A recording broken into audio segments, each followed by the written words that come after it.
இன்றைக்கி நாங்கள் சிலர் அப்படி தானே வாழ்கிறோம். சல்லி தான் வெள்ளை எலும்பினா ராவாவை காட்டியும் அவருக்கு சல்லிட சிந்தனை தான். பேசுகிற என்னையும் சேர்த்து நான் சொல்கிறேன், இந்த இடத்துல இருக்கிற எல்லாருக்கிட்டையும் கேட்டால் உங்களோட தலையில் ஏதாவது ஒரு டென்ஷன் நீக்கின்னா நாங்கள் எல்லாரும் ஒரு பாரத்தை சுமந்து கொண்டு தான் நீக்கிறோம். இதே ஒரு மனிதன் ஒரு பாவியாக இருந்தால் அந்த மலக்குமார் உடம்புல இருந்து அடித்து ரூஹ கழட்டுவாங்க. அந்த மனிதனுடைய கஃனுக்கும் உடம்புக்கும் இடையில அந்த ரூஹ் வந்து இருக்கும். சில டைமில் ஒரு ஆளுக்கு வந்திருக்கும் அந்த பிரச்சனை அவரை கொண்டு போயிட்டு பைத்தியக்காரனாகவே ஆக்கி முடிச்சுடும். எந்த புள்ளைக்கு உசுரை கொடுக்க ரெடியாவினாரோ அந்த வாப்பா சொல்லுவாராம், என் புள்ள வாடும்.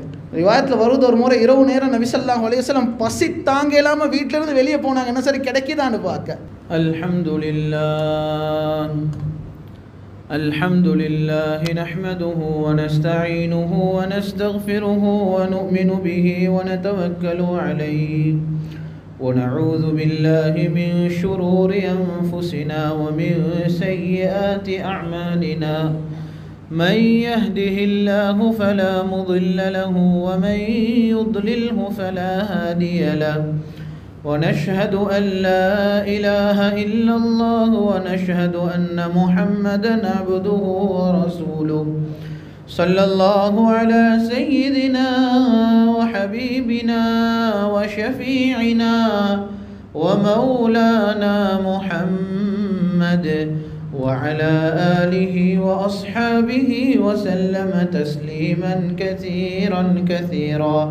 أما بعد، فقد قال الله تعالى في كلامه العزيز بعد أعوذ بالله من الشيطان الرجيم بسم الله الرحمن الرحيم يا أيها الذين آمنوا اتقوا الله حق تقاته ولا تموتن إلا وأنتم مسلمون.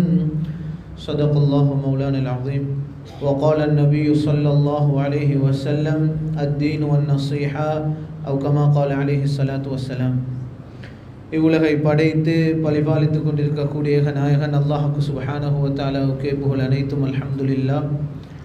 அல்லாஹ்வுக்கு சுப்ஹானஹு வ தஆலாவால் இருலகத்துக்கும் ரஹ்மத்தாக அனுப்பப்பட்ட கண்மணி நாயகம் ஸல்லல்லாஹு அலைஹி வஸல்லம் அவர்கள் மீது என்றென்றும் ஸலாத்தும் சலாம் உண்டாவதாக.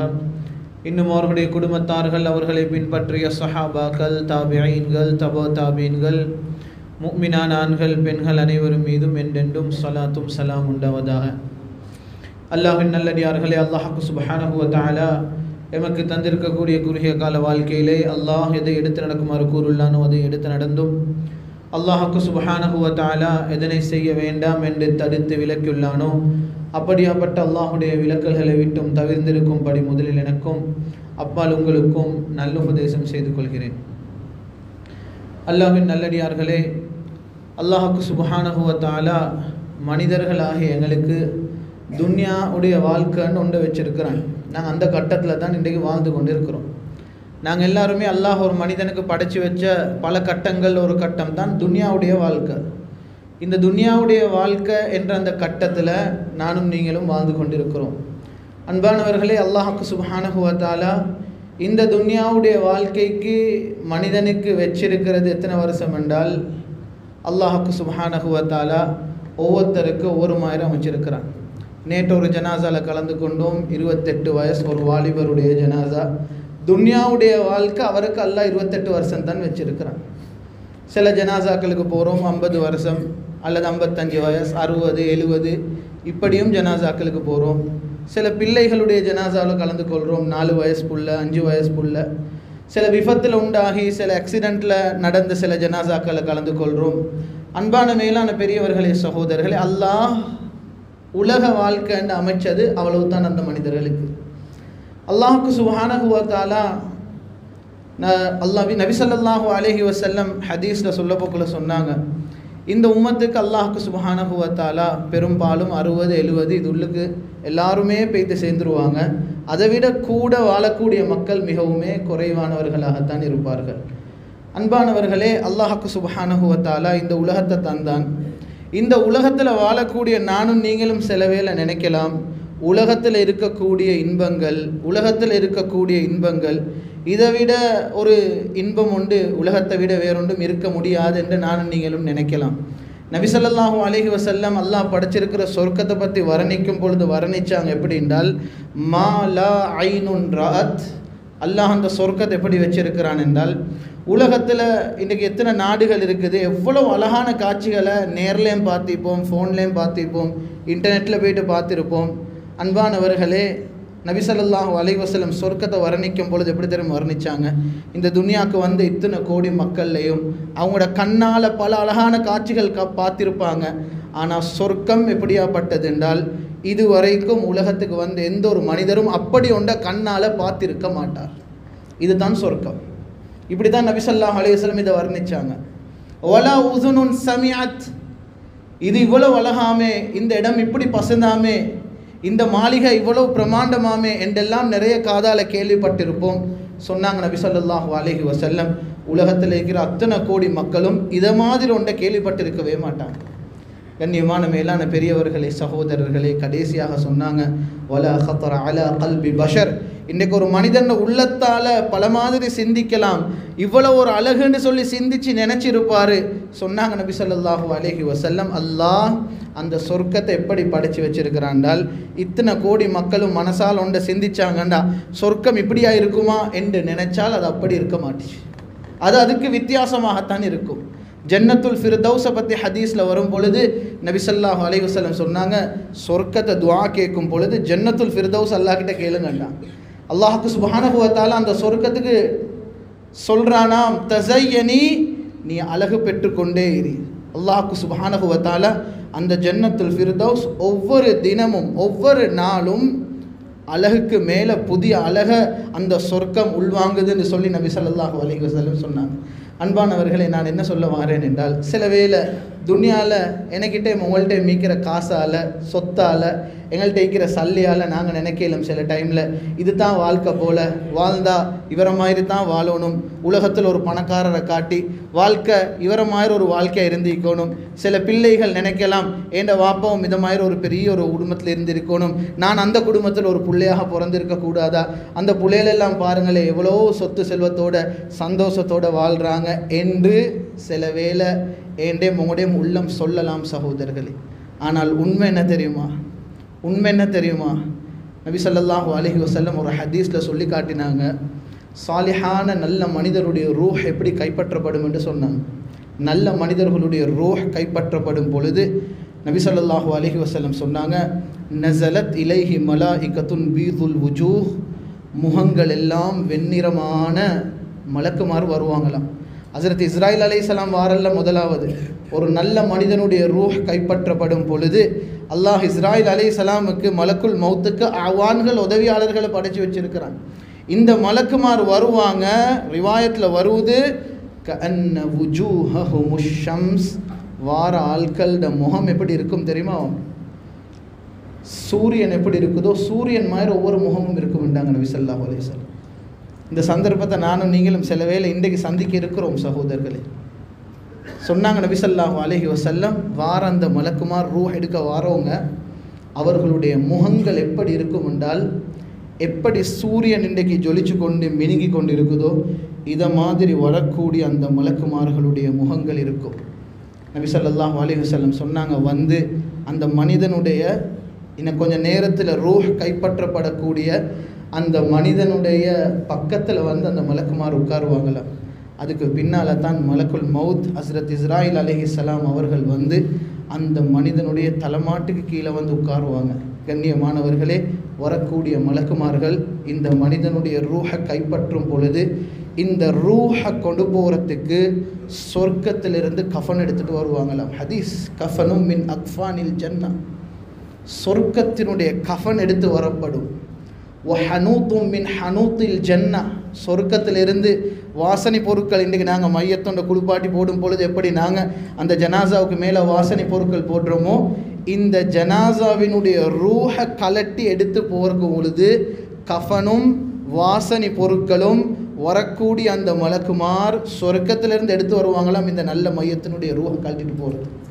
கண்ணியமான மேலான பெரியவர்களே, சகோதரர்களே, ரிவாயத்தில் வருவது பக்கத்தில் உட்கார்ந்து ஹஸரத் மலக்குல் மவுத் சொல்லுவாங்களாம் அந்த ரூஹை பார்த்து, யா ஐயத்துஹன் நஃப்ஸு தையிபா மனமான ஒரு நல்ல ரூஹே, நல்ல ஒரு ஆத்மாவே, உஹ்ருஜி, உடம்பிலிருந்து அழகாக நீ வெளியாகி வந்துரு, இலா மக்ஃபிரத்தின் மினல்லாஹி வரிதுவான், அல்லாஹுடைய கூப்பிடுறான், அல்லாஹுடைய பொருத்தத்தின் பக்கம், அல்லாஹுடைய மன்னிப்பின் பக்கம் நீ அந்த உடம்பிலிருந்து பிரிஞ்சு வந்துரு என்று சொல்லும் பொழுது அந்த மனிதனுடைய ரூஹ் உடம்பிலிருந்து பிரிஞ்சு வெளியாகும்.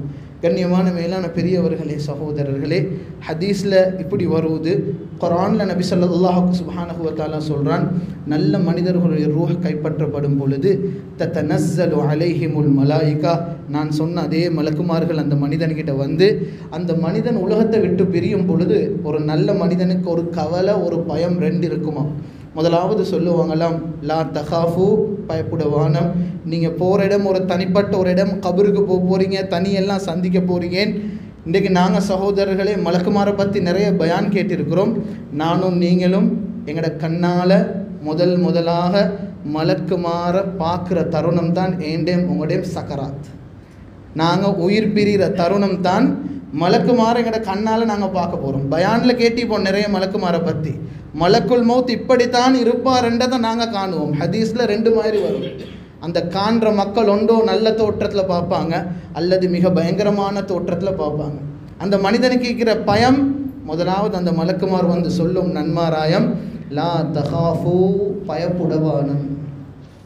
அந்த மனிதனுக்கு கவலை இருக்குமா, உலகத்தை விட்டு பிரிஞ்சு போகிறேன், என்னை புள்ளையில் விட்டுட்டு போகிறேன், என்னை மனைவி மக்கள் விட்டுட்டு போகிறேன், இவர்களை யார் பார்த்து கொள்வது.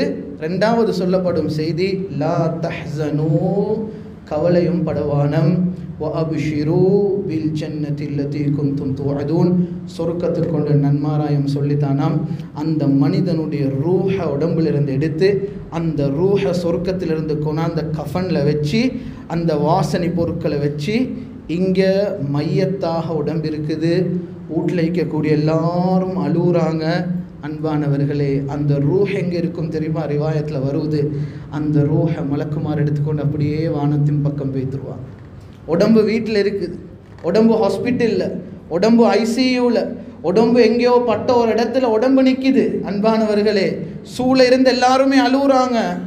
ஆனால் அந்த மனிதனுடைய ரூஹ் எப்படி இருக்கும் என்றால், அல்லாஹுக்கு சுப்ஹானஹு வ தஆலா அந்த மனிதனுடைய ரூஹ அப்படியே மேல் வானத்துக்கு இந்த மலக்குமார் எடுத்து போவாங்க. ரிவாயத்தில் வருவது, அந்த ரூஹ உடம்புலிருந்து கலட்டி வெளியே எடுத்து போகிற டைமில் அந்த சொர்க்கத்தினுடைய வாசனை பொருட்களில் வரக்கூடிய வாசனை முழு உலகத்தில் இருக்கக்கூடிய வாசனையை விட மிக பயங்கரமான ஒரு வாசம்.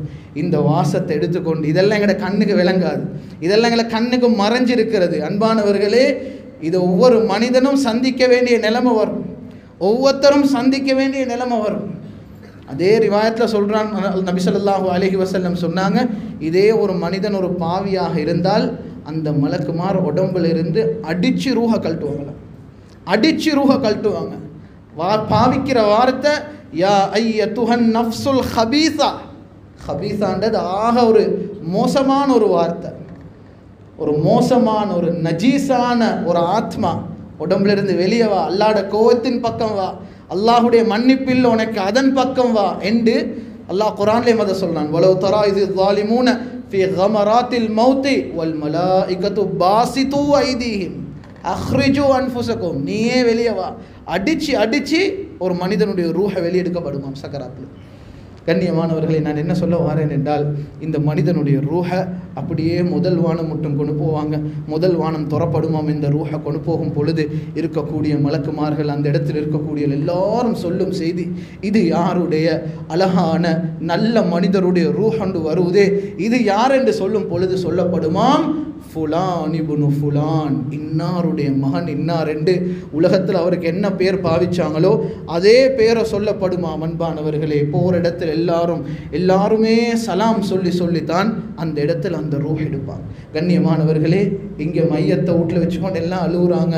ரூஹ் எங்கே பைத்திக்கு என்றால், இந்த மனிதனுடைய ஜனாசாவை கழுவி அடக்கம் செய்ய நேரம் வர காட்டியும் அந்த மலக்குமார் ரூஹ் எடுத்துட்டு அப்படியே பேய்த்துருவாங்க. மேல் வானத்துக்கு பேய்த்து கடைசியாக அந்த ரூஹ் பைன எதையில்லா அல்லாஹுக்கு சுப்ஹானஹு வ தஆலாவுக்கு முன்னால் கொண்டு போய்த்து இது பண்ண பந்தத்துக்கு பின்னால் அல்லாஹ்க்கு சுப்ஹானஹு வ தஆலா சொல்லுவானாம், உக்துபு அப்தி ஃபீ இல்லியீன், இந்த நல்ல அடியான், இந்த அடியானுக்கு இல்லியீன் என்ற அந்த பட்டோலையில் இவருடைய பெயரை எழுதிட்டு நான் இவருக்கு என்ன தயாரித்து வச்சுக்கிறேன்றதை கொண்டு போய் காட்டுங்கண்டுவானாம். அல்லாஹ்க்கு சுப்ஹானஹு வ தஆலா அந்த மலக்குமார்களுக்கு சொல்லுவான், இந்த ரூஹை கொண்டு போய்த்து நான் இவர்களுக்கு என்ன வச்சிருக்கிறேன் என்று காட்டுங்க அன்பானவர்களே. சொர்க்கத்துக்கு கொண்டு போய் அந்த ரூஹுக்கு காட்டப்படுமாம். இதுதான் நீங்கள் நிரந்தரமாக தங்க போகிற இடம். அன்பான மேலான பெரியவர்களே, சகோதரர்களே, ரிவாயத்தில் வருவது, இந்த மையத்தை குளிப்பாட்டி அடக்கம் செய்ய ரெடியாகும் பொழுது திருப்பி அந்த ரூஹை கொண்டாந்து அல்லாஹ்க்கு சுப்ஹானஹு வ தஆலா உடம்புக்கிட்ட வச்சிருவான். பைனல் ஜசதி பைனல் கஃபனி வல் ஜசத், அந்த மனிதனுடைய கஃபனுக்கும் உடம்புக்கும் இடையில் அந்த ரூஹ் வந்து இருக்கும். அந்த ரூஹ் தான் தூக்கிட்டு ஜனாசாவை தூக்கிட்டு போகல சொல்லுமாம், கத்திமூனி கத்திமூனி, அவசரமாக கொண்டு போய்த்து என்னைய கபருள்ளுக்கு வச்சிருங்க. அந்த ரூஹுட்ட இருந்து இந்த பேச்சு வாரத்துக்குரிய காரணம் அல்லாஹ் அதுக்கு காட்டிட்டான். இதெல்லாம் நல்ல நன்மாராயங்கள் எல்லாரும் காட்டப்பட்டுட்டு இப்போ இந்த மையத்துக்கு எந்த காரணத்தை கொண்டும் உலகம் வானம். இன்றைக்கு நாங்கள் பார்க்குறோமா இல்லையா, மையத்தூடுவல் அழுந்து பெறட்டுறாங்க, வாப்பட பிரிவிட புள்ளைகளுக்கு தாங்கல, மனைவி மயங்கி கீழே விழுவுறா. சும்மா சரி, இதெல்லாம் நடந்த ஒரு ரூஹுக்கு அல்லாஹ் சொல்ல போகிறான், நான் உங்களுக்கு இன்னொரு 50 வருஷம் தரேன், நீங்கள் வாழ்ந்துட்டு வாங்க என்றால் அந்த ஜனாசா சொல்லுமாம், அந்த ரூஹ் சொல்லுமாம், யா அல்லாஹ், எனக்கு என் மனைவியும் வானம், புள்ளையிலும் வானம், என் குடும்பமும் வானம், என் சொத்தும் வானம், ஒன்றும் வானம். கொஞ்சம் நேரத்துக்கு முன்னால் நான் பார்த்த அந்த இடம் எனக்கு வேணும் என்று அந்த மனிதன் சொல்லுவார். ஒரு மனிதனுடைய ரூஹ் மட்டும் நல்ல முறையில் கலட்டப்பட்டுச்சுண்டா அதுக்கு பின்னால் எந்த புள்ளைக்கு உசுரை கொடுக்க ரெடியாகினாரோ அந்த வாப்பா சொல்லுவாராம், என் புள்ள வானம் என்று. இதுதான் இந்த துன்யாவுக்கும் நாளைக்கு நாங்கள் கண்ணை மூடினத்துக்கும் இடையில இருக்கக்கூடிய வித்தியாசம். சகோதரர்களே, இன்றைக்கி நாங்கள் இந்த வித்தியாசம் தெரியாமல் வாழ்ந்து கொண்டு இருக்கிறோம். நிறைய பேர் நாங்கள் கவலைப்படாத அழாத யாருமே இல்லை. பலஸ்தீன் நிலைமையை பார்த்து இவ்வளோ ஒரு அநியாயம், எல்லா அநியாயத்தையும் எங்களால் தாங்கினாலும் சின்ன பிள்ளைகள் அநியாயம் செய்யப்பட்டது, கொலை செய்யப்பட்டதை எங்களால் தாங்க இல்லாத ஒரு நிலைமை. பல வகையான வீடியோக்கள், செய்திகள், நியூஸ்கள் இன்றைக்கி உள்ளம் தாங்க இல்லாத முறையில் நாங்கள் பார்த்துக்கிறோமா இல்லை இன்றைக்கி பலஸ்தீனை பற்றி. சில வேளை நாங்கள் நினச்சிருக்கலாம், ஏன் இப்படி அந்த மக்களுக்கு நடக்குது, அல்லாட உதவி எப்போ வரும். அன்பான மேலான பெரியவர்களே, சகோதரர்களே, அந்த இடத்துல வஃபாத்தாகின ஒவ்வொரும் ஷுஹதாக்கள், ஷஹீத்மார்கள். அந்த இடத்துல வஃபாத்தான ஒவ்வொருவரும் ஷஹீத்மார்கள். ஒரு புள்ள, ஒரு கை குழந்தையை தூக்கிட்டு ஒருவர் சொல்கிறார், இந்த புள்ளைக்கு உலகத்தில் சொந்தம் என்று சொல்ல யாருமே கிடையாது, எல்லாருமே வஃபாத், யாருமே இல்லையா. சொந்தம் என்று உறவுன்னு சொல்ல ஒத்தருமே இல்லை. அந்த முழு குடும்பத்தில் இருக்கிற எல்லாருமே வஃபாத்தா போயிட்டாங்களாம். ஒரு ஆள் உறவுன்னு சொல்ல, ஒரு ரிலேஷன் என்று சொல்ல ஒரு ஆள் கிடைக்கிது இல்லைன்றாங்க ஒரு வீடியோவில். அன்பானவர்களே, நான் சொல்கிறேன், இந்த கை குழந்தையினுடைய தாய் தந்தைக்கு அல்லாஹ் சும்மா சரி உலகத்தில் ஒரு 50 வருஷம் வாழுங்கன்னு அவகாசம் கொடுத்தால், உங்களோட புள்ள தனிய, உங்களோட புள்ள அனாதை, இந்த புள்ளைக்கு நீங்கள் உங்களோட குடும்பத்தோடு போய்த்து வாழுங்கன்னு அவகாசம் கொடுத்தா, அன்பானவர்களே, அந்த ஷுஹதாக்களாகிய ஷஹாதத் அடைஞ்ச அந்த பெற்றோர்கள் என்ன சொல்லுவாங்க தெரியுமா, யா அல்லாஹ், எனக்கு இந்த புள்ள வானம், நீ எனக்கு காட்டிருக்கிறது அவ்வளோ இன்பமானது, நான் தொடர்ச்சியாக இதில் வாழ விரும்புகிறேன். இதுதான் இந்த துன்யாடையும் துன்யாவுக்கு பின்னால் எல்லாம் மறைச்சி வச்சுக்கிறதுக்குரிய வித்தியாசம். சகோதரர்களே, அல்லாஹ்க்கு சுப்ஹானஹு வ தஆலா உலகத்தில் எதையும் நினச்சி வாழலாம்.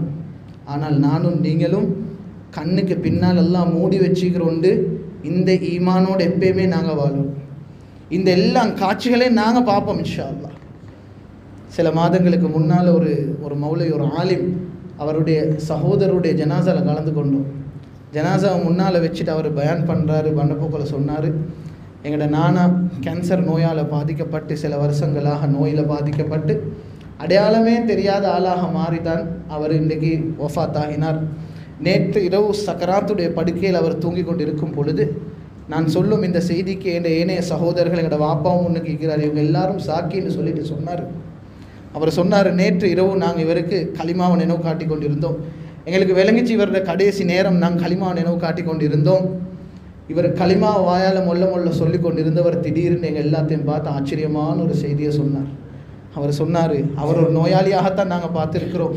சத்தமாக எங்கள்கிட்ட சொன்னார், பெண்களுக்கு சத்தத்தை குறைச்சிக்கொள்ள சொல்லுங்கள், அமைதியாக இருங்க, மலக்குமார்கள் என்னை கூப்பிட்டு போகிறது காட்சியை நான் பார்க்குறேன் என்ற வார்த்தையை பாவிச்சார். அன்பானவர்களே, அவர் சொல்கிறார், அந்த ஆலிம் சொல்கிறாரு, எங்களோட நானா கடைசி காலமாக நாங்கள் நோயில் பார்த்தவர், அந்த கடைசி சில நிமிஷம், அந்த ரூஹ் பிரியறதுக்குள்ள சில நிமிஷம், அல்லாஹு ஆலம், அல்லாஹ் அவரோட முகத்தில் வந்த அந்த சந்தோஷமும் பிரகாசமும் சிரிப்பும் அது எனக்கு வார்த்தையால் விளங்கப்படுத்தவே தெரியாதுல்ல. அதை நீங்கள் அங்கனைக்கு பக்கத்தில் இருந்து பார்த்துருக்கணும். அது புதுனமான ஒரு சந்தோஷம், ஒரு செழிப்பு, ஒரு முகத்தில் அவ்வளோ பெரிய ஒரு சந்தோஷம்னு அந்த கடைசி ரூஹ் பிரிகிற தருணத்தில் நாங்கள் பார்த்தோம் என்ற அந்த ஆலிம் அந்த இடத்துல சொன்னார். கண்ணியமான மேலான பெரியவர்களே, சகோதரர்களே, உலகத்தில் லட்சியம் என்று ஒன்று இருந்தால், இன்றைக்கி நாங்கள் நிறைய பேர் ஒவ்வொரு லட்சியம் வைக்கிறோம், கோல் வைக்கிறோம், இதை செய்யணும், தவறு இல்லை. துன்யாவில் ஹலால நாங்கள் நல்ல லட்சியம் வைக்கிறது தவறு இல்லை. ஆனால் இவ்வளவெல்லாம் லட்சியங்களை நாங்கள் வச்ச நாங்கள் இந்த லட்சியத்தை மறந்தோம் என்றால், மோடையும் கடைசி நிலைமையை மறந்தோம் என்றால், அல்லாஹுக்கு சுப்ஹானஹு வ தஆலா இவ்வளவு உலகத்துக்காக வேண்டி நாங்கள் கஷ்டப்படுற நாங்கள் ஒரு நொடி பொழுதில் என்ற குடும்பமே வானம் என்று நான் தூக்கி போடுறனாக இருந்தால், ஒரு நொடி பொழுதில் என்ற சொத்தே வானம், இவ்வளோ கஷ்டப்பட்ட வெளிநேருந்து அந்தியாவை காட்டி நான் கஷ்டப்பட்ட என்ற கடையும் வானம், சொத்தும் வானம், என்ற சல்லியும் வானம், ஒன்றுமே வானம் என்று முழு உலகத்தையும் தூக்கி எரிஞ்சு நாங்கள் முன்னால் அந்த கபருக்கு தனியாக போக தயார் என்று இருந்தால், சகோதரர்களே, நானும் நீங்களும் நினச்சி பார்க்கணும், அல்லாஹ் உண்மையான சந்தோஷத்தை எதில் வச்சிருக்கிறான்? உலகம்தான் சகோதரர்களே. ஒரு மனிதனுக்கு துன்யா தான் வாழ்க்கைன்னு இருந்திருந்தால் உலகத்தில் ஆகப்பெரிய பணக்காரராக வாழ்ந்திக்கணும் நபி ஸல்லல்லாஹு அலைஹி வஸல்லம். ஏன்னா உலகத்தில் தான் நிம்மதிக்கு, சல்லியால் தான் நிம்மதிக்கு, இது தான் வாழ்க்கை. இன்றைக்கி நாங்கள் சிலர் அப்படி தானே வாழ்கிறோம். சல்லி தான் வெள்ளை எலும்பினா ராவாவை காட்டியும் அவருக்கு சல்லிட சிந்தனை தான். அப்படி சிலருடைய வாழ்க்கை போகுதா இல்லையா? தொழுகையும் இல்லை, சுபகும் இல்லை, தொழுகை நினைச்சா தொழுவுறல்ல. அவருக்கு அவர்கிட்ட கடை தான் பெருசு, அவர்கிட்ட வியாபாரம் தான் அவருக்கு பெருசு. அன்பானவர்கள், இது தான் ஒரு மனுஷன் வாழ்க்கைண்டா, அல்லாஹ் அதில் தான் வெற்றிக்குது என்றால் உலகத்தில் மிகப்பெரிய பணக்காரராக வாழ்ந்திக்கணும் நபி ஸல்லல்லாஹு அலைஹி வஸல்லம். ஹஜ்ரத் ஆயிஷா ரலியல்லாஹு அன்ஹா சொல்கிறாங்க, எங்களோட வீட்டில் நாள் கணக்கு இல்லை, மாத கணக்கு கழியும் நாங்கள் வீட்டில் அடுப்பு பற்ற வச்சதே கிடையாது. அவ்வளோ கஷ்டம் எங்களோட வீட்டில். நாங்கள் மாத கணக்கு அடுப்பு பற்ற வச்சில்லை எங்களோட வீட்டில். ஹஜ்ரத் ஆயிஷா ரலியல்லாஹு அன்ஹா சொல்கிறாங்க, சக்கராத் கடைசி கட்டம், நபி ஸல்லல்லாஹு அலைஹி வஸல்லம் கடைசி காலத்தில் பசின்னு சொல்லி சாப்பிட கேட்டாங்க. எங்களோட முழு வீட்டையும் தேடி பார்த்தேன், என் அன்பு கணவருக்கு சாப்பிட கொடுக்க எங்களோட வீட்டில் ஒரு ஈச்சப்பழம் கிடைக்கலன்றாங்க. இவ்வளோ கஷ்டம். ரிவாயத்தில் வருவது, ஒரு முறை இரவு நேரம் நபி ஸல்லல்லாஹு அலைஹி வஸல்லம் பசி தாங்க இல்லாமல் வீட்டிலேருந்து வெளியே போனாங்க. என்ன சரி கிடைக்குதான்னு பார்க்க போன இடத்துல கண்டாங்க அவர்களுடைய இரு தோழர்கள் ஹஜ்ரத் அபூ பக்கர், ஹஜ்ரத் உமர் ரலியல்லாஹு அன்ஹுமா 2 பேரும் வெளியே நிற்கிறாங்க. கேட்டாங்க, இதே நான் தூங்குற நேரம் 2 பேரும் வீட்டிலிருந்து என்னத்துக்கு வெளியே இருந்தீங்க? இந்த சஹாபாக்கள் சொன்னாங்க, யா ரசூலல்லாஹ், எவ்வளோ பசியினுடைய தாக்கம் எங்களால் எவ்வளோ தாக்கிச்சின்னா தூக்கம் போகுதில்லை, வீட்டிலேருந்து கொஞ்சம் வெளியே வந்தோம், ஏதாவது சாப்பிட தின்ன கிடைக்குதான்னு பார்த்து வெளியே வந்தோம் யா ரசூலல்லாஹ். நபி ஸல்லல்லாஹு அலைஹி வஸல்லம் பார்த்து கேட்டாங்க, சரி யா ரசூலல்லாஹ், நாங்கள் இதுக்கு தான் வந்தோம், நீங்கள் என்னத்துக்காக வேண்டி வீட்டிலேருந்து வெளியே வந்தீங்க? நபி ஸல்லல்லாஹு அலைஹி வஸல்லம் என்ன சொன்னாங்க சகோதரர்கள்? எந்த விஷயம் உங்களேருந்து வீட்டில் வெளியே போச்சோ அதே விஷயம் தான் என்னையும் வீட்டிலேருந்து வெளியே போட்டுச்சுன்னா. இன்றைக்கி கஷ்டம்னு நாங்கள் நிறைய பேர் சொல்கிறோம். இன்றைக்கு ஒரு மனிதனுக்கு வர கஷ்டம் அந்த மனுஷனை கொண்டு போய் வட்டியில் புள்ளதாட்டுது. மனிதனுக்கு வர கஷ்டம் அந்த மனிதன் டீடை கொண்டு போய் எங்கே சரி வைக்கிறதுக்கு நிலைமையில் கொண்டாந்து விடுவது. அந்த மனிதன் தங்கத்தை கொண்டு போய் மனைவியுடைய தங்கத்தை கொண்டு போய் எங்கே சரி அடகு வைக்குது. அன்பான மேலான பெரியவர்களே, சகோதரர்களே, இதுக்கு பேர் கஷ்டம் என்றால் அன்று நபி ஸல்லல்லாஹு அலைஹி வஸல்லமுடைய வாழ்க்கையுடைய நிலைமை எப்படி சகோதரர்களே? அல்லாஹ் ஜிப்ரீல் அலைஹிஸ்ஸலாம் அனுப்பி கேட்டான், இந்த உஹது மலையை நான் கூட மலை தங்கமாக மாற்றித்தார். இந்த உஹது மலை அப்படியே அல்லாஹ் விரும்புகிறான், உங்களுக்கு தங்கமாக மாற்றி தாரத்துக்கு யா ரசூலல்லாஹ். நபி ஸல்லல்லாஹு அலைஹி வஸல்லம் என்ன சொன்னாங்க? அல்லாஹும்ம அஹ்யினி மிஸ்கீனா வ அமித்னி மிஸ்கீனா வஹ்ஷுர்னி ஃபி ஸும்ரத்தில் மசாகின். யா அல்லாஹ், என்னை ஒரு உலகத்தில் மிஸ்கீனாகவே வாழவே யா அல்லாஹ், நாளைக்கு மிஸ்கீன்களாகவே என்னை மௌத்தாக்கிறியா அல்லாஹ், நாளைக்கு மிஸ்கீன்களுடைய கூட்டத்தில் என்னை எழுப்பாட்டிறியா அல்லாஹ். இதுதான் நபி ஸல்லல்லாஹு அலைஹி வஸல்லம் கேட்டதுவா. அன்பானவர்களே, உலகத்தினுடைய வாழ்க்கை இன்றைக்கு சிக்கல் இல்லாமல் பிரச்சனை இல்லாமல் யாருமே இல்லை. பேசுகிற என்னையும் சேர்த்து நான் சொல்கிறேன், இந்த இடத்துல இருக்கிற எல்லார்கிட்டையும் கேட்டால் உங்களோட தலையில் ஏதாவது ஒரு டென்ஷன் நீக்கின்னா நாங்கள் எல்லோரும் ஒரு பாரத்தை சுமந்து கொண்டு தான் நீக்கிறோம். ஒன்று முடிஞ்சு இன்னொன்று ஸ்டார்ட் ஆகும் செலவேல. இப்போ தான் அல்ஹம்துலில்லாஹ் இப்போ ஒன்று முடிஞ்சிச்சு, அடுத்த கொஞ்சம் நேரத்தில் பார்த்தா மறுவ பிரச்சனை, மறுவ டென்ஷன். ஒருத்தருக்கு வீடு பிரச்சனை, இன்னொருத்தருக்கு கடன் பிரச்சனை, இன்னொருத்தருக்கு பிஸ்னஸில் பிரச்சனை, இன்னொருத்தருக்கு வந்து செக்கை கொடுத்துக்கிறார், அந்த செக் பாஸ் ஆகிற டேட் வருவது, இப்போ ராவிக்கு அவருக்கு தூக்கம் போவதில்லை. அன்பானவர்களே, பலருக்கும் பல வகையான சோதனைகள், பிரச்சனைகள், சிக்கல்கள். யாரும் சோதனை இல்லாத மக்கள் இந்த உலகத்தில் இல்லை, இன்றைக்கு இல்லை சகோதரர்களே. கஷ்டம் இல்லாத ஆட்கள், சோதனை டென்ஷன் இல்லாமல் உலகத்தில் யாரும் வாழல. அல்லாஹ் எங்களை எல்லாத்தை விட மிக பயங்கரமாக சோதிச்சா நபிமார்களை. சிலருக்கு நோயில் சோதனை, அவருடைய மனைவி படுத்த படுக்கையில் அல்லது புள்ள சின்ன வயசில் ஏதாவது ஒரு பயங்கரமான ஒரு நோயில் பாதிக்கப்பட்ட அவருடைய நேரம் முழுசாக ஹாஸ்பிட்டலும் கையுமா பேத்து கொண்டிருக்கு. இன்னும் சிலருக்கு மவள்ட பிரச்சனை, கல்யாணம் முடிச்சு கொடுக்கணும், சரி வருவதில்லை, அப்படி ஒரு டென்ஷன். உலகத்தில் பிரச்சனை இல்லாதவர்கள் யாரும் இல்லை சகோதரர்களே. இன்றைக்கி நாங்கள் சிலருடைய வசதியை பார்த்து, அவங்க வாழ்கிற லைஃப் ஸ்டைலை பார்த்து விலகி நினைக்கிறோம். சில டைமில் இவங்கெல்லாம் நல்ல நிம்மதியாக வாழ்கிறாங்கன்னு நாங்கள் நினைக்கிறோமே தவிர, ஒவ்வொரு மனிதனுடைய வாழ்க்கையில் போய்த்து பார்த்தா விலகும் அல்லாஹ் ஒவ்வொருத்தருக்கு எப்படிப்பட்ட சிக்கல்களையும் பிரச்சனைகளையும் வச்சிருக்கிறான். உலகத்தில் சிக்கல் இல்லாமல் யாருமே இல்லை, எல்லாருக்கும் வச்சிருக்கிறான்.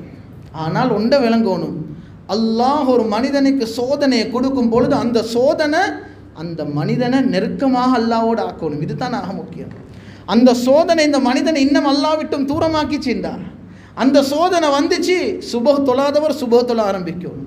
திடீரென்று அல்லாஹ் ஒரு மனிதனோட இரக்கத்தின் காரணமாக தாங்க முடியாத ஒரு சோதனையை கொடுக்குறான். ஏன் தெரியுமா? நீ ஃபஜ்ரு கேள்வி ஃபஜ்ர் தொழ வரணும் என்றதுக்காக வேண்டி கொடுக்குறான். தஹஜ்ஜத் தொழாதவர் இப்படி தஹஜ்ஜத் தொழ ஆரம்பிக்கணும் என்பதற்காக வேண்டி சோதனையை கொடுக்குறான். ரிவாயத்தில் வருவது மிஷ்காத் ஷரீஃபில் ஒரு ஹதீஸ், அல்லாஹ் ஒரு மனிதனுக்கு எழுதுறானாம் சொர்க்கத்தை. இவர் ஒரு சொர்க்கவாசி. இந்த மனிதன் மௌத்தா போகிற டைம் கிட்டே ஆகும் பொழுது இவர் சொர்க்கத்துக்குரிய அமல் செஞ்சு இல்லை. அல்லாஹ் என்ன தெரியுமா செய்கிறானா? இந்த மனிதனை படுத்த படுக்கையில் போட்டுறானா, நோயை கொடுக்குறானா. உலகத்தில் இருக்கிறவங்க சிலர் நினைக்கலும், பாருங்களேன் இந்த மனுஷன் இவ்வளோ கஷ்டப்படுறாரு, படுத்த படுக்கையில் இருக்கிறாரு. அன்பானவர்களே, அல்லாஹ் அந்த மனிதனுக்கு நோயை கொடுத்த காரணம் என்ன தெரியுமா? அவன் எழுதின சொர்க்கத்தை தவறாமல் இந்த மனிதனுக்கு கொடுத்துருக்கான். வேறொன்றும் இல்லை. உலகத்தில் வேண்டாம், அதை நாங்கள் தவறாக விளங்கியலும். அன்பானவர்களே, அல்லாஹுடைய சோதனை, அல்லாஹ்ட பக்கத்தில் இருந்து வார பிரச்சனை இந்த மனிதனை அல்லாஹுடைய நெருக்கமாக ஆக்கணும். இதுதான் ஆக முக்கியம். ஒரு முஃமினுடைய பண்பு அதுதான். ஈமானுடைய மனிதன், எந்த மனிதன்ட்ட ஈமான் உறுதியாக இருக்குமோ, சொன்னாங்க நபி ஸல்லல்லாஹு அலைஹி வஸல்லம், அஜபன் லி அம்ரில் முஃமின், ஒரு முஃமினுடைய எல்லா காரியமும் ஆச்சரியமாயிக்கேன். அந்த மனிதன் மனசுக்கு சந்தோஷமான ஒன்று நடந்தால் அல்லாஹ்க்கு ஷுக்கூர் செய்கிறான். அந்த மனிதனுக்கு மனசுக்கு கஷ்டமான ஒன்று நடந்தால் அல்லாஹ்க்கு சுப்ஹானஹு வ தஆலாவுக்காக வேண்டி அதை பொறுமையாக இருந்து அல்லாஹோட நெருக்கமாக ஆகிறான். அன்பான மேலான பெரியவர்களே, சகோதரர்களே, இந்த ஈமானை எப்போ நானும் நீங்களும் சரி செய்கிறோமோ, உலகத்தில் வார எந்த ஒரு பிரச்சனையும் எங்களுக்கு பிரச்சனையாக விளங்காது. இன்றைக்கு ஒரு பிரச்சனை என்னைய மூலையும் கொண்டு போய்த்து சரியான கஷ்டத்தில் விழுத்தாட்டுதுண்டா, அது ஈமாண்ட ஒரு மிகப்பெரிய ஒரு பலகீனமாக இருக்கும். எப்போ ஈமான் ஒரு மனிதன் உறுதியாக இருக்குமோ, அந்த டைமில் வார பிரச்சனை, சில டைமில் ஒரு ஆளுக்கு வந்திருக்கும் அந்த பிரச்சனை அவரை கொண்டு போய்த்து பைத்தியக்காரனாகவே ஆக்கி முடிச்சுடும். இன்னொரு ஆளுக்கு ஒரு பிரச்சனை வந்திருக்கும், அதே பிரச்சனை அல்லது அதை விட பயங்கரமாக வந்திருக்கும். ஆனால் அவர் அதை சமாளிக்கிறதும், இன்னொருத்தர் அந்த பிரச்சனையை தலைக்கெடுக்கிறதுலையும் பெரிய வித்தியாசம் இருக்கும். அது ஒன்றும் இல்லை, அது ஈமானில் இருக்கக்கூடிய வித்தியாசம். அல்லாஹ்க்கு சுப்ஹானஹு வ தஆலா எப்போ ஒரு மனிதன், சகோதரர்களே, ஈமானில் உறுதியாக இருப்பாரோ, அல்லாஹ் உலகத்தில் இருக்கக்கூடிய அனைத்து காரியங்களையும் லேசாக்குவார். இதைத்தான் காஃபிர்கள் பயந்தாங்க. ஏன்? அல்லாஹ்க்கு சுப்ஹானஹு வ தஆலா முஃமின்களுக்கு கொடுத்திருந்த பலம், இந்த ஈமான்ட பலம், கையேந்தி நாங்கள் துஆ கேட்கறதுடைய பலம், சுஜூதிலிருந்து அழக்கூடிய பலம், இந்த பலத்துக்கு முழு உலகமே பயந்துச்சு சகோதரர்கள். இந்த பலத்துக்கு உலகமே பயந்துச்சு. ஹஸரத் ஹாலித் இப்னு வலீத் ரலியல்லாஹு அன்ஹு பற்றி ஒரு சம்பவம் எழுதப்பட்டிருக்குது. ஒரு யுத்தம், அந்த யுத்தத்துக்கு முன்னால் காஃபிர்களுடைய கூட்டத்தில் மஷூரா பண்ணி ஒரு மூத்த மனுஷன் அனுப்பினாங்க, இந்த யுத்தத்துக்கு முன்னால் போய்த்து சரியான பேச்சுவார்த்தை செஞ்சுட்டு வாங்க, அந்த தலைவரோட போய்த்து பேசி அவரோட பேச்சுவார்த்தை செஞ்சுட்டு வாங்க. கண்ணியமானவர்களே, ஹஸரத் ஹாலித் இப்னு வலீத் ரலியல்லாஹு அன்ஹு என்றாலே அந்த மனிதர்களுக்கு சரியான பயம். வந்தார் ஒருத்தர், அப்துல்லாஹ் இப்னு அம்ர் இப்னு கைஸ் என்று சொல்லக்கூடியவர் ஒருத்தர் வந்தார். வந்துட்டு முன்னால் வந்து ஹாலித் இப்னு வலீத் ரலியல்லாஹு அன்ஹுவோட பேச வந்திருக்கிறார். அன்பானவர்களே, ஹஸரத் ஹாலித் இப்னு வலீத் ரலியல்லாஹு அன்ஹு அவதானிச்சாங்க, வந்த மனிதன் அவரோட கையில் என்னமோ ஒன்றை பொத்தி வச்சு கொண்டிருக்கிறார். அவருடைய கையில் ஏதோ ஒன்றை பொத்தி வச்சிருக்கிறார். கேட்டாங்க, மாஹாதா, இது என்ன? அந்த மனிதர் சொன்னார், ஹாதா சும்முசா, இது வந்து சும்முசா, நஞ்சு. எப்படியாப்பட்ட நஞ்சு என்றால், இந்த நஞ்சை உடனே குடித்தா நான் உடனே அங்கனக்கே கீழே விழுந்துருவேன், அவ்வளோ பலமானது. இது எங்களோட எதிரிகள்ட கையில் இருக்கும். நான் இந்த இடத்துல உங்கள்கிட்ட வந்திருக்கிறேன், வந்தது எந்த ஒரு பிரச்சனையும் நடக்காட்டி நாங்கள் திரும்பி பேத்துருவோம். எனக்கும் உங்களுக்கும் ஏதாவது ஒரு பிரச்சனை வந்துச்சுன்னால் நான் அடுத்த நிமிஷமே இந்த போத்தல் எடுத்து நான் குடிச்சிட்டேன் என்றால் நான் அங்கனக்கே மௌத்தாக கீழே விழுந்துருவேன். கண்ணியமான மேலான பெரியவர்களே, சகோதரர்களே, அந்த மனிதன் கையில் இருக்கக்கூடிய அந்த போத்தலை ஹஸரத் ஹாலித் பின் வலீத் ரலியல்லாஹு அன்ஹு கேட்டாங்க. அந்த பாட்டிலை திறந்தாங்க. திறந்துட்டு பிஸ்மில்லாஹி வபில்லாஹி ரப்பில் அர்தி வரப்பிஸ் ஸமாஹி அல்லதி லா யதுர்ரு மஅ இஸ்மிஹி தா என்ற இந்த துஆவை ஓதி அந்த மனிதனுக்கு முன்னால் அந்த நஞ்சை அப்படியே அந்த மனிதனுக்கு முன்னால் ஹாலித் பின் வலீத் ரலியல்லாஹு அன்ஹு குடித்தாங்க. ரிவாயத்தில் வருது சகோதரர்களே, அந்த முன்னால் இருந்த மனிதன் எந்த அளவுக்கு இதை கண்டு பயந்தாருண்டா அந்த மனிதனுடைய உடம்பு அப்படியே வேர்வை போட்டு ஒரு வகையான மயக்கம் அவருக்கு வந்து, ரிவாயத்தில் வருவது அவருடைய நாடி பெய்த்து அவருடைய நெஞ்சில் பட்டு அப்படியே களத்து கீழே விழுந்துட்டான், தலை கீழே விழுந்துட்டு மயக்கத்தின் காரணமாக. அவ்வளவு பயந்தாரு. இவ்வளவு பயங்கரமான ஒரு நஞ்சு, எங்கட போராளிகள் வருஷமாக எங்கட யுத்தத்துக்கு பாவிக்கக்கூடிய ஒரு நஞ்சு, வாயை திறந்து அதை திறந்து குடிச்சிட்டா கீழே விழாம இருக்கிறதுக்கு எந்த காரணம் முடியாது. அவ்வளவு நஞ்சுத்தனமே கொண்ட ஒரு விஷயம், ஒரு பானம். இதை குடிச்சிட்டு எப்படி இவர் நிம்மதியாக எங்களுக்கு முன்னால் நிற்கிறாரு. உடனே ஓடி அவருடைய கூட்டத்தார்களுக்கு பின்னால் போய்த்து சொன்னார், ஜித்து மின் ஐந்தி ஷைத்தானின் அகல சும்ம சாஅத்தின் ஃபலம் யதுர்ரா. நான் யார்கிட்டேருந்து வாரேன் தெரியுமா? நான் ஒரு ஷைத்தான் கிட்ட இருந்து வாரேன்.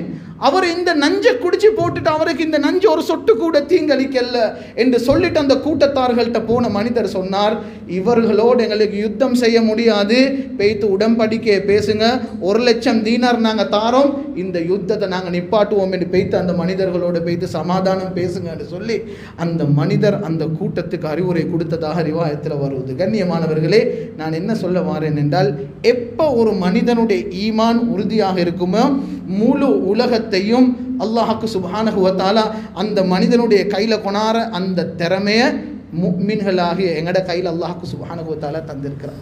இன்றைக்கு எங்கட தேவைகள், எங்களுக்கு வர கஷ்டம், இந்த கஷ்டத்தை அல்லாஹ் கிட்ட கேட்டு துஆ கேட்கலாத ஒரு நிலைமை இன்றைக்கு நாங்கள் தள்ளப்பட்டிக்கிறோம். காரணம் என்ன தெரியுமா? ஒன்றுமில்லை, ஈமான்ல இருக்கக்கூடிய விலகினம். உலமாக்கள் எழுதுறாங்க, ஒரு மனிதன் தஹஜ்ஜத் தொழுந்து தினமும் அல்லாஹ் கிட்ட துஆ கேட்காத வரைக்கும் அந்த மனிதன் சொல்லலாவாம், நான் கேட்ட ஒன்று எனக்கு கிடைக்கலன்னு சொல்லலாம். ஏனென்றால் நீங்கள் தஹஜ்ஜத் தொழுந்து துஆ கேட்டீங்கன்றா நிச்சயமாக அந்த தேவை ஹலாலான தேவையாக இருந்தால் அல்லாஹ்க்கு சுப்ஹானஹு வ தஆலா அதை நிறைவேற்றியே தான் ஆகும்.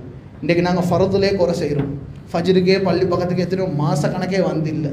அன்பானவர்களே, இப்போ நாங்கள் நினைக்கிறேன், ஒரு கஷ்டம் வரும் பொழுது கையேந்தி துஆ கேட்டால் அல்லாஹ் உடனடியாக எனக்கு அதை தரணும். அன்பானவர்களே, அல்லாஹ்க்கு சுப்ஹானஹு வ தஆலாவிடம் எந்த மனிதன் சரியான தொடர்பு வச்சிருக்கிறாரோ அந்த மனிதனுக்கு வர பிரச்சனை எந்த பிரச்சனையாக இருக்கட்டும், எவ்வளோ கஷ்டமாக இருக்கட்டும். இன்றைக்கு கடனில் கஷ்டப்படக்கூடிய எவ்வளோ பேர் இன்றைக்கு இருக்கிறாங்க சகோதரர்களே. எத்தனை பேருக்கு நபி ஸல்லல்லாஹு அலைஹி வஸல்லம் கடன் பாதிப்பால் ஒரு மனிதன் கலர்றதாக இருந்தால் கடனிலிருந்து கஷ்டப்படாம பாடமாக்கி தந்த துஆ, சொல்லி தந்த துஆ எத்தனை பேருக்கு பாடம் சகோதரர்களை? யோசிச்சு பாருங்க பாப்போம். எத்தனை பேர் நாங்கள் தவறாமல் அதை ஓதி வாரோம்? சுபஹ்க்கு பின்னால் ஒரு துஆ இருக்குது. அந்த துஆ தொடர்ச்சியாக ஒரு மனிதன் ஓதி வந்தால் அந்த மனிதருக்கு அல்லாஹ் துன்யாவில் ரிஸ்கிட கஷ்டத்தை கொடுக்க மாட்டான். அல்லாஹும்ம இன்னா நஸ்அலுக இல்மன் நாஃபிஆ வ ரிஸ்கன் தய்யிபா வ அமலன் முத்தகப்பலா. எத்தனை பேர் தவறாமல் இதை ஓடி வாரோம்? اللهم اكفني بحلالك عن حرامك واغنني بفضلك عمن سواك. நபி ஸல்லல்லாஹு அலைஹி வஸல்லம் கடன்ல இருந்து பாதுகாக்க ஓதி தந்த ஒரு துஆ. இன்னொரு துஆ படிச்சு தந்தாங்க, اللهم اني اعوذ بك من الهم والحزن واعوذ بك من العجز والكسل واعوذ بك من الجبن والبخل واعوذ بك من غلبة الدين وقهر الرجال. எத்தனை பேர் இத தவறாம நாம ஓதி வாரோம்? அன்பானவர்களே, ஒரு மனிதனுக்கு வர கஷ்டம் துன்பம் அது எப்படியாப்பட்டதாக இருந்தாலும் எப்போ ஒரு முஃமினுடைய ஈமான் சரியாக இருக்குதோ இந்த டைம்ல அந்த முஃமின் அல்லாஹ்விடம் கையேந்தி துஆ கேட்கிறது. ஹஸரத் அனஸ் இப்னு மாலிக் ரலியல்லாஹு அன்ஹு பத்தி ரிவாயத்தில் வருது, அவர் ஒரு தோட்டம் வச்சிருந்தார் மதீனால. அறுவடை செய்கிற காலம் வரப்போக்கல சரியான டைம்ல மழை பெய்யணும், மழை மிச்ச காலமாக மழை இல்லை. மழை கேட்டு துஆ கேட்டோம். 2 ரக்காத் தொழுந்து துஆ கேட்டாங்க, யா அல்லாஹ் மழை பெய்யாட்டி அறுவடை செய்கிறதுக்கு மிகவும் பெரிய ஒரு நஷ்டமாக ஆகிரும். முழு வருஷமும் கஷ்டப்பட்டு நாங்கள் அதை செஞ்சு வந்திருக்கிறோம். மழை பெய்யணும், தண்ணி வேணும், துவா கேட்டாங்க, மழை பெய்யலை. திருப்பி 2 ரக்காத் தொழுந்தாங்க, துவா கேட்டாங்க, மழை பெய்யலை. ரிவாயத்தில் வருவது 3வது தைலம் தொடர்ந்து துவா கேட்டுட்டு போயிட்டு பார்க்குறாங்க, முழு மதீனாலையும் தனது தோட்டத்துக்கு மட்டும் மழை பெய்ந்ததாக ரிவாயத்தில் வருது. அதில் அனஸ் இப்னு மாலிக் ரலியல்லாஹு அன்ஹுடைய தோட்டத்துக்கு மட்டும் மழை பெஞ்சதாக ரிவாயத்தில் வருது. சகோதரர்களே, கண்ணியமானவர்களே, எங்கட எல்லா தேவைகள், எல்லா கஷ்டங்களுக்கும் ஒரே சொல்யூஷனிக்கு அல்லாஹ் சுப்ஹானஹு வ தஆலா கிட்ட இருக்குது. எல்லாம் வகையான பிரச்சனைகள், ஒரு ப்ராப்ளம் வந்தால் 2 ரக்காத் தொழுகிற பழக்கம் உருவாகணும். இன்றைக்கு அந்த பழக்கம் இல்லை. ஒரு கஷ்டம் வரப்போகல அவசரம் எங்கே சரி ஓட்டுறேன், முதலாவது யார்கிட்ட சரி சல்லி அடிக்க இயலுமான்னு தான் பார்க்குறேன், யார்கிட்ட சரி போய்த்து கடன் ஒன்று எடுக்க பார்க்குறேன், யார்கிட்ட சரி போய்த்து ஒரு லோன் ஒன்று அப்ளை பண்ண பார்க்குறேன். 2 ரக்காத் தொழுந்து அல்லாஹ் கிட்ட துவா கேட்டிங்களா? நபி ஸல்லல்லாஹு அலைஹி வஸல்லம் ஹதீஸில் வருது, இதா ஹஸபஹு அம்ருன், ஏதாவது மனசுக்கு கஷ்டமான ஒரு பிரச்சனையான ஒரு விஷயம் வந்தால் என்ன தெரியுமா செய்வாங்க? ஃபஸிஆ இலஸ்ஸலா, அவசரமாக தொழுகையின் பக்கம் வந்து தொழுந்து 2 ரக்காத் அல்லாஹ் கிட்ட துவா கேட்பாங்க. அன்பானவர்களே, இந்த பழக்கம் தானே எங்களுக்கு இல்லாமல் போய்த்துட்டு. அண்மையில் ஒரு பயானை கேட்டேன், முஃப்தி மெங்க் இஸ்மாயில் மெங்க் அவங்களோட பயானில் சொல்கிறாங்க, ஒரு சம்பவம் பாகிஸ்தானில் நடந்த ஒரு உண்மையான ஒரு டாக்டருக்கு நடந்த, ஒரு நியூரலஜிஸ்ட் டாக்டர் இஷான் என்று சொல்லக்கூடிய ஒருவர், இவருக்கு நடந்த அந்த சம்பவத்தை சொல்கிறாங்க. கண்ணியமானவர்களே, உண்மையிலே ஒரு ஆச்சரியமான சம்பவம். எப்போ ஒரு மனிதன் அல்லாஹோட ஈமான் கொள்ளும் பொழுது அல்லாஹ் எப்படியெல்லாம் உதவி செய்வான் என்றதுக்கு மிக அழகான ஒரு எடுத்துக்காட்டாக இருக்குது. அந்த டாக்டர் சொல்கிறாரு, நான் ஒரு நியூரலஜிஸ்ட், ஒரு நரம்பு சம்பந்தப்பட்ட ஒரு டாக்டர். ஒரு முறை நான் என்னுடைய ஒரு செக்ரட்டரியோட பாகிஸ்தானில் ஒரு சிட்டியிலிருந்து இன்னொரு சிட்டிக்கு நாங்கள் ஃப்ளைட்டில் போய்த்து கொண்டிருக்க போகல, ஒரு டொமஸ்டிக் ஃப்ளைட் போய்ட்டு கொண்டிருக்கும் பொழுது திடீரென்று காலநிலை மோசமாகி இடி முழக்க ஆரம்பிச்சிச்சு, மின்னல் வெட்டினதன் காரணமாக ஃப்ளைட்டில் 2 இன்ஜினில் ஒரு இன்ஜினுக்கு ஒரு பாதிப்பு ஏற்பாடு பட்டு அது உடனே என்ன செஞ்சாங்கன்னா பக்கத்தில் இருக்கக்கூடிய ஒரு ஏர்போர்ட்டில் அந்த ஃப்ளைட் இறக்கப்பட்டுச்சு. அன்பானவர்களே, அந்த டாக்டர் சொல்கிறாரு, அந்த ஏர்போர்ட் ஒரு சின்ன ஒரு ஏர்போர்ட். அப்படி பார்த்து கொண்டு இருக்கிறாங்க, நேரம் போகுது. அப்போ நான் போய்த்து பைலட்டை கேட்டேன், எவ்வளோ நாள் நேரம் ஆகும் இதை சரி செஞ்சு நாங்கள் திருப்பி போகிறதுக்கு. அந்த டைமில் எனக்கு சொன்னாங்க, இப்படி இது ஒரு சின்ன ஒரு ஏர்போர்ட், இன்ஜினியர்ஸ் மாதிரி யாரும் இல்லை, பக்கத்தில் இருக்கக்கூடிய இன்னொரு ஏர்போர்ட்லேருந்து அவங்க வரணும், வந்து இதை செஞ்சதுக்கு பின்னால் தான் எங்களுக்கு மறு எடுத்து போவேலும், எவ்வளோ நேரம் ஆகுமோ தெரியா. ஆனால் நீங்கள் போகிற இடத்துக்கு எங்களுக்கு இந்த ஒரு வாகனத்தை எடுத்து பிடிச்சி போனீங்கண்டா குறிப்பிட்ட சில நேரங்களில் சில ஹவரில் நீங்கள் போகிற இடத்துக்கு போய்ட்டு சேர்ந்துடுறீங்க. அந்த டாக்டர் சொல்கிறாரு, நான் என்ன செஞ்சேன் என்றால் நேரம் போகுது என்பதன் காரணமாக என் செக்ரட்டரியை கூட்டிக் கொண்டு அங்கனைக்கு இருந்து நாங்கள் ஏர்போர்ட்டில் இருந்து ஒரு வாகனம் பிடிச்சி நாங்கள் போகிற இடத்துக்கு பை ரூட் போகிறதுக்கு ரெடி ஆகினோம். அன்பானவர்களை, அவர் சொல்கிறாரு, நாங்கள் ஏர்போர்ட்டில் இருந்து வெளியாகி போகும் பொழுது மழை பெய்யுது. எந்த அளவுக்குண்டா முன்னால் போகிறது ஒன்றும் விளங்குதில்லை, அந்த அளவுக்கு பயங்கரமான மழை, பாதை எல்லாம் சேராக இருந்துச்சு. இப்போ நான் யோசித்தேன், இந்த மழையெல்லாம் கொஞ்சம் இறங்க காண்டி கொஞ்சம் அமைதியாக இருந்துட்டு கொஞ்சம் ஒரு இடத்துக்கு போய்ட்டு ஓய்வு எடுத்துட்டு தொழுகிற நேரமும் வந்துட்டு தொழுந்ததுக்கு பிறகு கொஞ்சம் மழை இறங்கினதுக்கு பிறகு எங்களோட பிரயாணத்தை தொடருவோம் என்று நான் நினைக்கும் பொழுது பக்கத்தில் ஒரு வீடு இருந்துச்சு. அந்த வீடை போய்த்து நாங்கள் தட்டி நான் நடந்த எல்லா விஷயத்தையும் இங்கே சொன்னோம். மேலால் வரப்புக்குள்ள ஃப்ளைட்டில் பிரச்சனை, உடனே ஏர்போர்ட்டில் இறக்கினதுக்கு பின்னால் மறு வாகனம் ஒன்று எடுத்து போக பார்த்தா அப்படி ஒரு தடங்கள். அதனால் கொஞ்சம் நேரம் உங்களோட வீட்டில் ஓய்வு எடுத்துட்டு எங்களுக்கு தொழுந்துட்டு போகிறதுக்கு ஒரு அனுமதி தாங்க என்றும் பொழுது அந்த வீட்டில் ஒரு வயசான பெண்மணி கதவை திறந்ததுக்கு பின்னால் அந்த மனிதர்கிட்ட சொன்னாங்க, தாராளமாக வந்து நீங்கள் உங்களோட வேலையை முடிச்சுட்டு போங்க.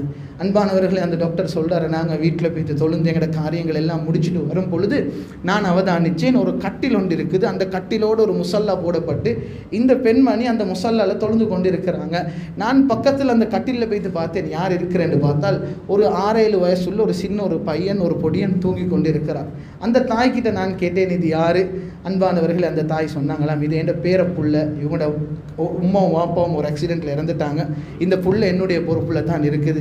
இந்த புள்ளைக்கு ஒரு நோய் வந்து நான் எவ்வளோ டாக்டர்ஸ் மாட்ட போயிட்டு பார்த்துட்டோம், என்ன நடக்குதுன்றே விளங்குதில்லை.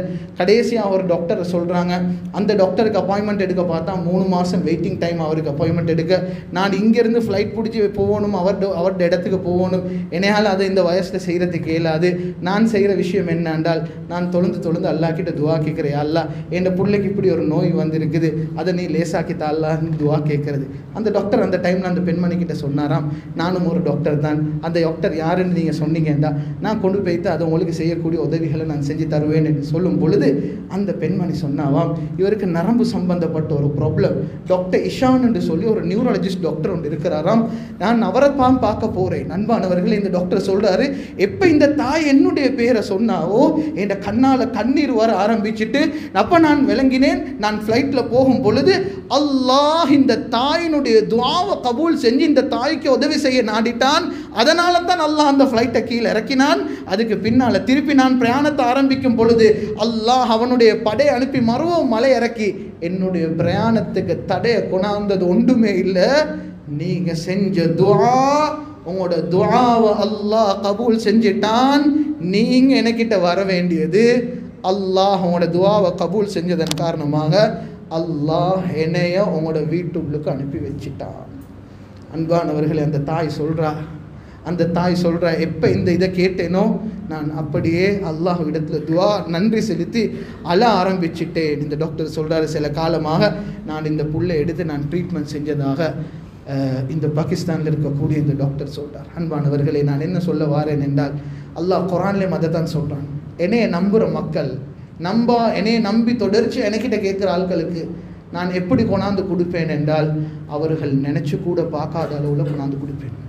இன்றைக்கு ஹதீஸ் கிதாபில் மிகப்பெரிய கிதாப் அஸஹுல் குதுபி பஅத கிதாபில்லா, குர்ஆனுக்கு பின்னால் உலகத்தில் ஆக ஆத்தன்டிக்கான சஹீஹான ஒரு புக் இருக்குமெண்டா இமாம் புகார் ரஹ்மத்துல்லாஹி அலைஹி எழுதின இமாம் புகார் ரஹ்மத்துல்லாஹி அலைஹி புகாரி என்ற கிதாப். அன்பானவர்களே, இமாம் புகார் ரஹ்மத்துல்லாஹி சரித்திரத்தை வருவது, அவர்களுக்கு சின்ன காலத்தில் கண் பார்வை இல்லை. ஒரு தாய் தகப்பன் சின்ன காலத்தில் மௌத்து, தனி ஒரு தாய் தான் இமாம் புகாரியை வளர்த்தெடுத்தாங்க. அன்பானவர்களே, இந்த தாய் தொடர்ச்சியாக செஞ்ச துஆ, தொடர்ச்சியாக கண் விளங்காத இந்த புள்ளைக்கு செஞ்ச துஆ, ஒரு நாள் இரவு தூங்கி கொண்டு இருக்கிறாங்க, கனவுல கண்டாங்க ஹசரத் இப்ராஹிம் அலைஹிஸ்ஸலாம கனவுல கண்டாங்க.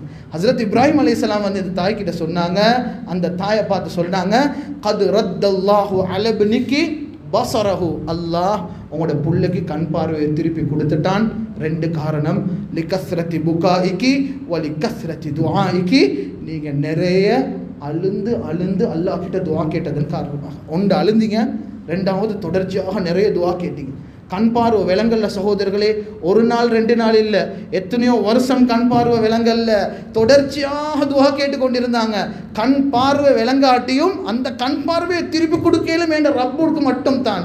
அன்பானவர்களே, ஹஜ்ரத் இமாம் புகார் ரஹ்மத்துல்லாஹி அலைஹி தாய் சொல்கிறாங்க, அடுத்த காலையில் நான் எழும்புறேன், வளமையாக சுபஹுக்கு நான் தான் என்ற புள்ளை எழுப்பி வுது செய்கிறதுக்கு ஒரு ஏற்பாடை செஞ்சு கொடுப்பேன். அன்று காலையில் நான் எழும்பும் பொழுது என்னுடைய மகன் வுது செய்கிற காட்சியை நான் கண்டு அப்படியே சுஜூதில் விழுந்துட்டேன். நான் அப்படியே சுஜூதில் விழுந்து அல்லாஹ்வுக்கு நன்றி செலுத்தினேன். ஒவ்வொரு தினமும் நான் தானே என் மகன் எழுப்பாட்டி நான் வுது செய்ய வைக்கிறது.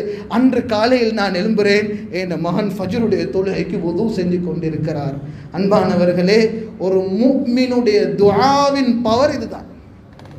வேண்டியது செய்யலாம். நிறைய சம்பவங்கள் இருக்குது. அன்பானவர்களே, மௌத்தானவர்கள் உயிர்ப்பிச்சு எழுப்பாட்டின சம்பவங்கள் இருக்குது. ஏன்? அல்லாஹ்வுக்கு சுப்ஹானஹு வ தஆலாவோடு இருந்த தொடர்பு அது.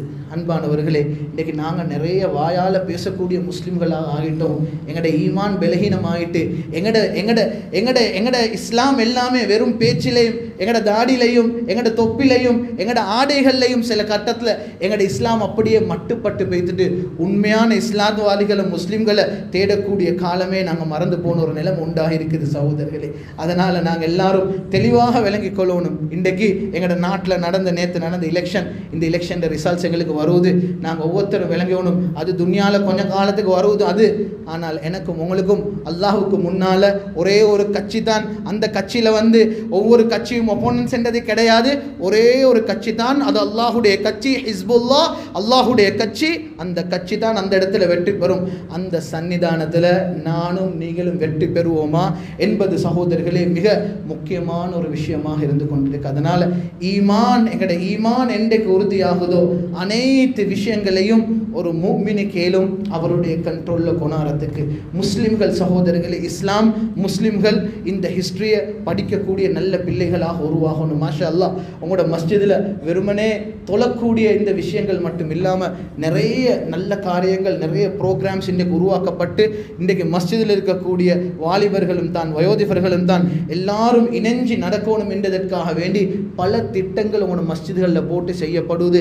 மஸ்ஜிதுகளுடைய அபிவிருத்திக்காக வேண்டி, மஸ்ஜிதுடைய எக்ஸ்டென்ஷனுக்காக வேண்டி, இன்னும் மஸ்ஜிதுடைய நல்ல நல்ல காரியங்களுக்காக வேண்டி நிறைய வேலை திட்டங்கள் செய்யப்படுவது. அன்பான பெற்றோர்களே, உங்களோட பிள்ளைகளுக்கு ஒழுங்கான நல்ல வழியை நீங்கள் இப்போ முடிவெடுக்கணும் என்றா எப்போ உங்களோட பிள்ளைய மஸ்ஜிதுகளோட பள்ளிகளோட தொடர்பாக ஆக்குறீங்களோ இதை தவிர எங்களுக்கு எந்த ஒரு ஆப்ஷனும் இல்லை. ஏன்? நபி ஸல்லல்லாஹு அலைஹி வஸல்லம் வாப்பமாரை பார்த்து தான் சொன்னாங்க, முரு அவுலாதக்கும் பிஸ் ஸலாத்தி வஹும் அப்னாஉ சப்இ சினீன். 7 வயசீக போக்கல புள்ளைகளுக்கு தொழும்படி ஏவுங்க. 10 வயசாகியும் அந்த புள்ளைகள் தொழுகாட்டி அந்த புள்ளைகளுக்கு அடிச்சு சரி தொலைவைங்கன்றாங்க. காரணம் என்ன தெரியுமா? அந்த புள்ளைக்கு தொழுகையை படித்து கொடுக்கறது ஒவ்வொரு வாப்பமாருடைய பொறுப்பு. இது வாப்பட பொறுப்பு. வாப்பாவே சுபஹ் தொலாட்டி யோசிச்சு பாருங்க சகோதரர்களே, வீட்டுட நிலம் எப்படி இருக்கும்? ஒரு மஹல்லால முசீபத் பிடிச்ச வீடுண்டா எந்த வீட்டில் சுபஹ் தொலைப்படுவது இல்லையோ அந்த வீடு, எந்த சந்தேகமும் இல்லை, அந்த வீட்டில் பரக்கத் உருவாகாது. தொழுகை இல்லை சகோதரர்களே. சில வீடுகளை நாங்கள் பார்க்குறோம், அந்த வீட்டில் வாப்பாவும் எழும்புறல்ல, உம்மாவும் எழும்புறல்ல, புள்ளையிலும் எழும்புறல்ல, யாருமே ஃபஜ்ருக்கு எழும்புறல்ல. அல்லாஹ்வோட உதவி எங்கே வரப்போகுது சகோதரர்களே? இன்றைக்கு ஒரு மனிதர் தஹஜ்ஜத்தில் அழுந்து அல்லாஹ் கிட்ட சுஜூதில் துவா கேட்குறார், இன்னொருவர் சுபஹுக்கு பள்ளிக்கே வந்ததே கிடையாது.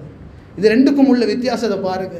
அல்லாஹ் அந்த மனிதனுக்கு எப்படி கொடுப்பான், அல்லாஹ் இந்த மனிதனுக்கு எப்படி கொடுப்பான். கண்ணியமான மேலான பெரியவர்களே, சகோதரர்களே, அன்பான பெற்றோர்களே, பிள்ளைகளுக்கு சின்ன வயசுலேருந்து ஈமான்ட பாடத்தை படித்து கொடுங்க. அல்லாஹோட நம்பிக்கையை படித்து கொடுங்க. எதை கேட்டாலும் ஒரு மனிதன்கிட்ட போய் கையேந்தக்கூடாது. ரப்பு கிட்ட கையேந்திர பழக்கம், தஹஜ்ஜத்தில் சுஜூதில் விழக்கூடிய பழக்கம், இந்த பழக்கத்தை படித்து கொடுக்கணும் வாப்பத்தான் சகோதரர்களே. இந்த பிள்ளைகளுக்கு இந்த நல்ல பழக்கம் உருவாகணும் வேண்டாம். முதலாவது இந்த பிள்ளைக்கு நீங்கள் படித்து கொடுக்கணும் தொழுகையை படித்து கொடுக்காட்ட அந்த பிள்ளைகளுக்கு ஒரு நாளும் ஈமானுடைய பாடம் வராது. அந்த ஒரு நாளும் அந்த பிள்ளைகளுக்கு ஈமானுடைய பாடம் வராது. கண்ணியமானவர்களே, ஒவ்வொரு வாப்பமாரும் விளங்கிக் கொள்ளணும், ஏண்ட புள்ள ஏண்ட ஒரு அமானிதம், இந்த புள்ளைக்கு முதலாவது நான் தொழுகையை படித்து கொடுக்கணும். வாப்பா கிட்டே தொழுகை. இன்றைக்கு மாஷா அல்லாஹ், இன்றைக்கு எங்களோட ஏரியாக்கள் எல்லாம் தாராளமாக பள்ளிக்குது. ஒரு வீட்டில் 2 பள்ளியில் பாங்கு சொல்கிற சத்தம் கேட்குது, சில வீட்டுகளில். சில வீட்டில் 3 பள்ளியில் பாங்கு சொல்கிற சத்தம் கேட்குது. அவ்வளோ பள்ளி நிறைஞ்சு.